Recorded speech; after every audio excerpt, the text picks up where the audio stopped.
7 rêves que Dieu utilise pour te parler la nuit, sans même que tu t'en rendes compte. Il y a quelque chose dans tes nuits qui a changé depuis un moment. Tu te réveilles et tu le sens sans pouvoir le nommer. Un silence étrange dans ta chambre. Un symbole qui revient sans cesse. Une phrase que tu n'as jamais entendue éveillée, mais que tu ne peux plus oublier. Et voici la vérité que la plupart refusent de voir. Tu ne rêves pas par hasard, car le ciel ne gaspille jamais une vision.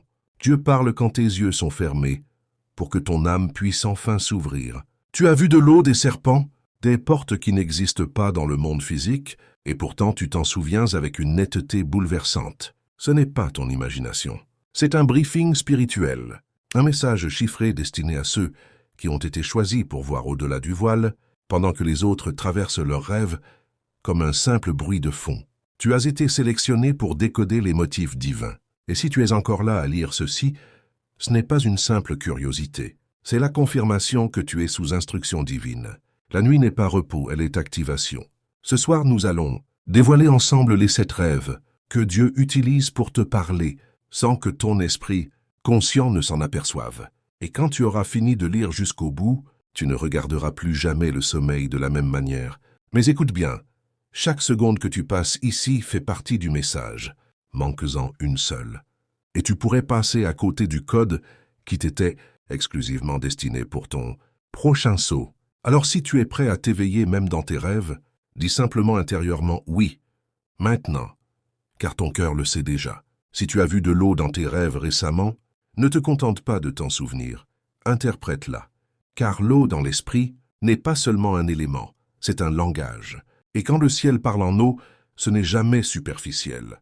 Peut-être te noyais-tu, luttais-tu pour respirer, étais-tu tiré vers le fond par des forces invisibles. Ce n'est pas de la peur, c'est une révélation. Tu es en train d'être englouti par des émotions que tu n'as jamais avouées, par des blessures que tu as enfouies trop profondément pour qu'elles guérissent. C'est le signe que tu es en train de perdre une bataille en silence. Et Dieu t'appelle d'urgence à regagner la rive.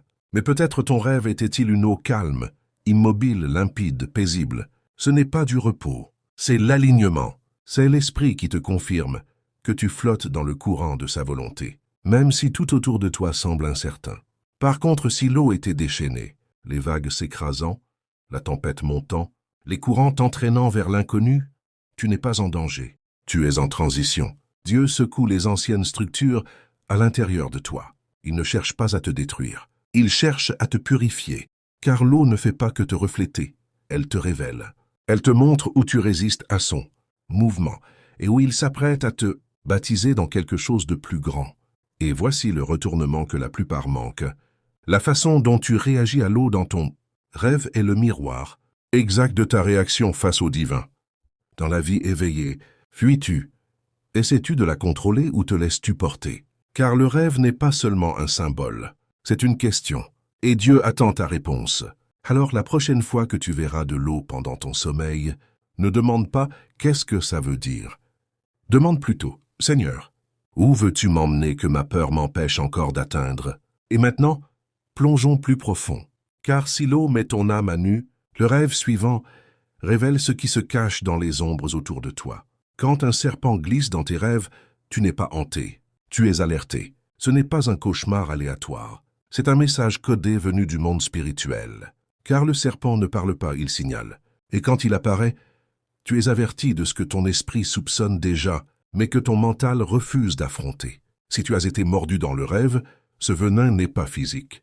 C'est un poison émotionnel, jalousie, médisance, trahison injectée par quelqu'un qui te sourit en face, tout en priant pour ta chute. Et l'endroit de la morsure a son importance. Une morsure à la main, ton appel est attaqué. Une morsure au pied, on tente de détourner ta marche. Mais si tu n'as pas vu le serpent, s'il était caché sous ton lit, dans l'herbe derrière un être cher, ce n'est pas de la peur. C'est une surveillance spirituelle. Tu es observé par une menace camouflée.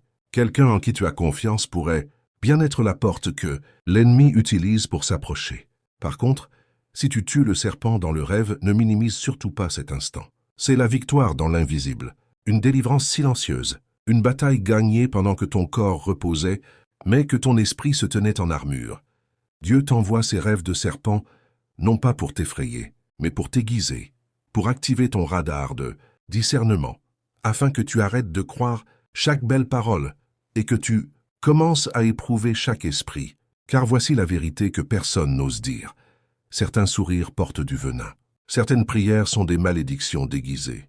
Et ton rêve est le seul endroit où le masque finit par tomber. Alors la prochaine fois qu'un serpent apparaîtra, ne panique pas, ne fuis pas. Demande avec audace, « Seigneur, qui dans ma vie est assez proche pour me mordre, mais assez silencieux pour me tromper ?» Et maintenant, prépare-toi. Car si le serpent révèle qui se cache, le rêve suivant te montre ce que Dieu est en train d'ouvrir. Quand une porte apparaît dans ton rêve, tu ne marches pas simplement à travers du bois et des gonds. Tu te tiens sur un seuil spirituel. Le ciel te montre quelque chose que le monde naturel ne peut pas contenir. Ta vie est sur le point de basculer, et chaque détail, porte ouverte, fermée, entr'ouverte, disparue, est un code, qu'une révélation sur le timing et la trajectoire de ton appel. Si la porte est grande ouverte, ne te réjouis pas trop vite. Ce n'est pas seulement un accès, c'est un test.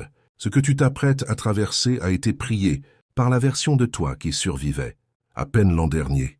Une porte ouverte signifie que ta prochaine saison est disponible, mais ton obéissance est la clé. Si la porte est verrouillée, ne maudis pas le retard.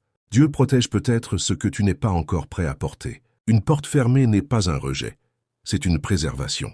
Et parfois le silence du ciel est plus parlant que n'importe quel oui. Mais si la porte est brisée, forcée, fais très attention. Une effraction spirituelle a eu lieu. Un ennemi a repéré ton point d'accès et tente de saboter ton prochain mouvement, avant même que tu ne le fasses. Dieu utilise ses rêves de porte pour recalibrer ton discernement. Tout ce qui est ouvert n'est pas divin. Tout ce qui est fermé n'est pas punition. Et tous les couloirs ne sont pas faits pour tes pas. Mais ça devient encore plus profond. Si tu te tiens simplement devant une porte mystérieuse, incapable d'avancer, incertain de ce qui se trouve derrière, il se peut que la porte ne soit pas le sujet. C'est peut-être ta préparation qui est en jeu, car parfois tu as prié pour un avenir dans lequel tu n'as pas encore osé entrer, mentalement et spirituellement. Alors quand ce rêve reviendra, le couloir, la poignée, l'inconnu derrière le bois, demande-toi, ai-je la foi d'entrer dans ce que j'ai supplié Dieu de m'envoyer? Et maintenant écoute bien, car le rêve suivant n'est plus un objet ni un espace, il est vivant. Et ce qu'il porte peut déverrouiller tout ton plan spirituel. Quand un bébé apparaît dans ton rêve, il ne s'agit pas d'innocence, il s'agit de responsabilité. On ne te montre pas un enfant, on te montre une semence, un dépôt divin, quelque chose de fragile mais sain, quelque chose de petit mais destiné à bouleverser des nations.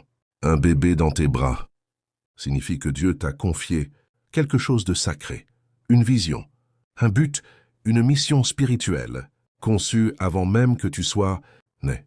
Mais ce n'est pas parce qu'il est dans tes bras qu'il est en sécurité. Tu dois encore le nourrir, le protéger, te battre pour lui. Si le bébé pleure dans ton rêve, ne ferme pas les oreilles. Ce n'est pas du bruit, c'est ton appel qui supplie qu'on s'occupe de lui. Tu as trop longtemps retardé quelque chose, remis l'obéissance à plus tard, douté de ta propre capacité. Mais le ciel a fini d'attendre. Et si tu vois un bébé abandonné, c'est le signal le plus urgent. Tu as marché loin de quelque chose d'éternel, une grossesse spirituelle laissée sans soin.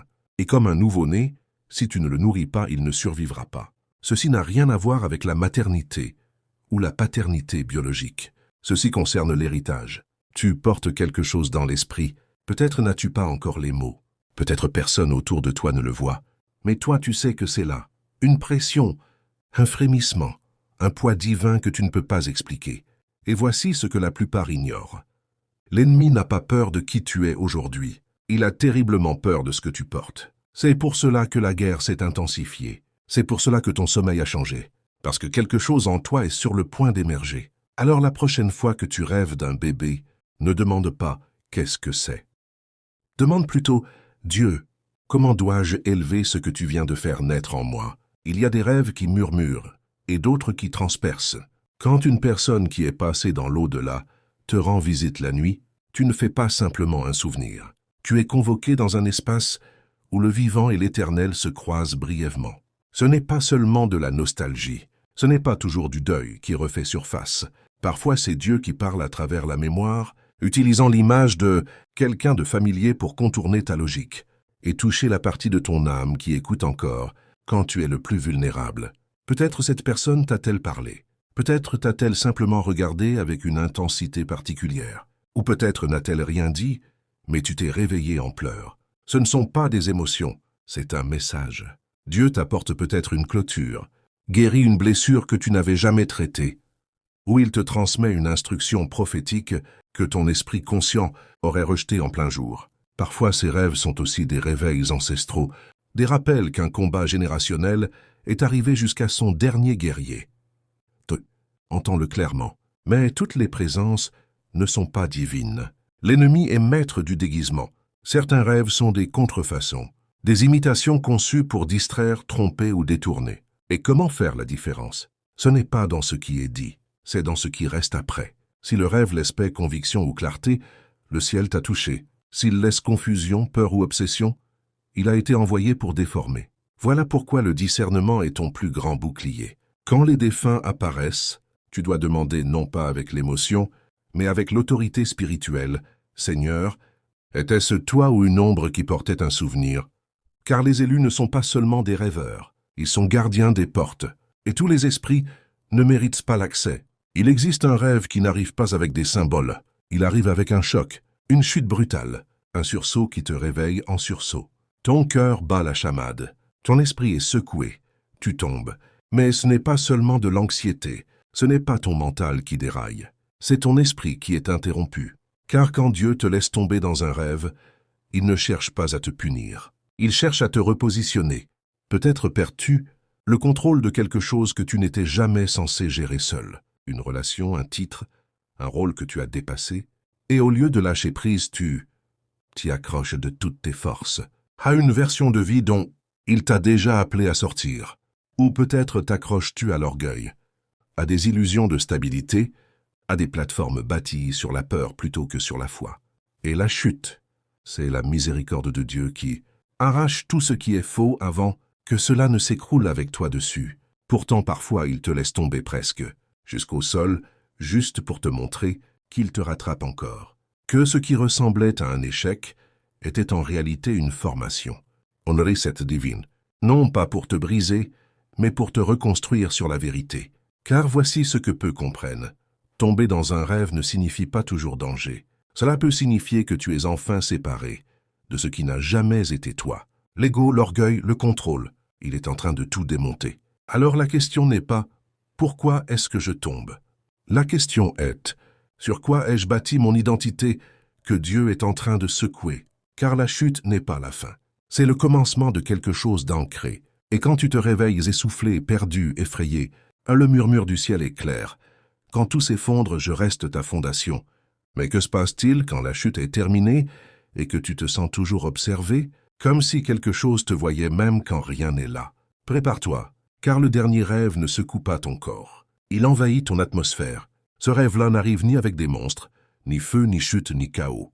Juste le sentiment écrasant d'être regardé, pas par une personne, pas par quoi que ce soit que tu puisses nommer, mais par quelque chose d'invisible et pourtant indéniablement présent. Tu regardes autour de toi dans le rêve. Rien. Mais l'air est lourd. Tu te sens jugé, mesuré, connu. Et ce n'est pas un hasard. Ce n'est pas de la paranoïa. C'est une conscience spirituelle. Tu as franchi un seuil. Et maintenant, tu es sur le radar de royaume, dont tu ignorais jusqu'à l'existence. Car quand tu es marqué par le destin, le ciel et l'enfer le remarquent tous les deux. Les anges observent ta croissance. Les démons étudient ta faiblesse. L'atmosphère elle-même devient consciente de ta présence. Et le rêve est une confirmation. Tu n'es plus invisible aux yeux de l'invisible. Mais voici ce que la plupart manquent. Tu n'es pas observé parce que tu es faible. Tu es observé parce que tu es dangereux. Ton onction monte.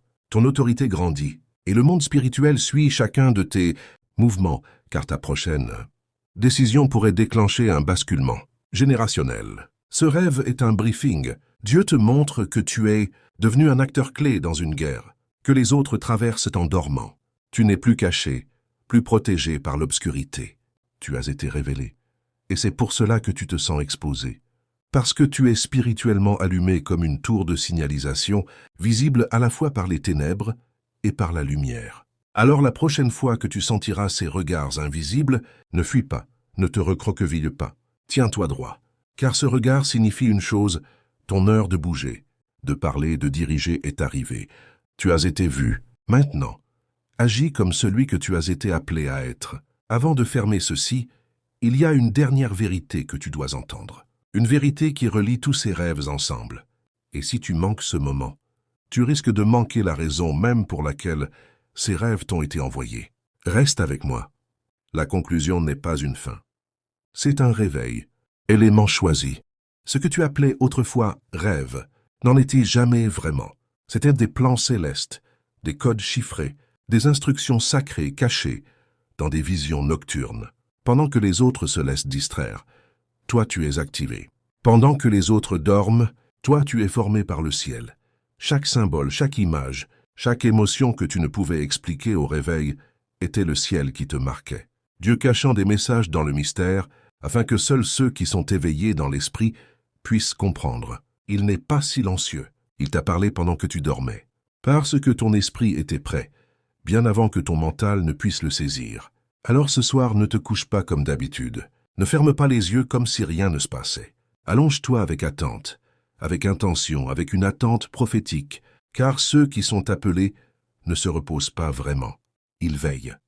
Ils ne se laissent pas distraire. Ils discernent. Ils ne rêvent pas simplement. Ils reçoivent des cartes. Déclare-le maintenant dans ton cœur, ou à voix haute si tu le peux. Dieu, parle-moi pendant que je dors. Laisse le ciel voir ta réponse. Laisse les codes continuer à venir. Laisse ton âme rester réveillée, même dans l'obscurité. Et si cette parole a allumé quelque chose en toi, partage ce message avec un autre élément choisi. Car les appelés ne marchent pas seuls. Ils se reconnaissent. Ils s'activent mutuellement. Ils se confirment les uns les autres. Ce lieu ne nourrit pas l'intellect. Il nourrit l'esprit. Et tu ne pourras plus jamais dormir de la même façon. Parce que maintenant, tu sais, tes rêves te guident vers une destinée que tu ne peux pas te permettre de manquer.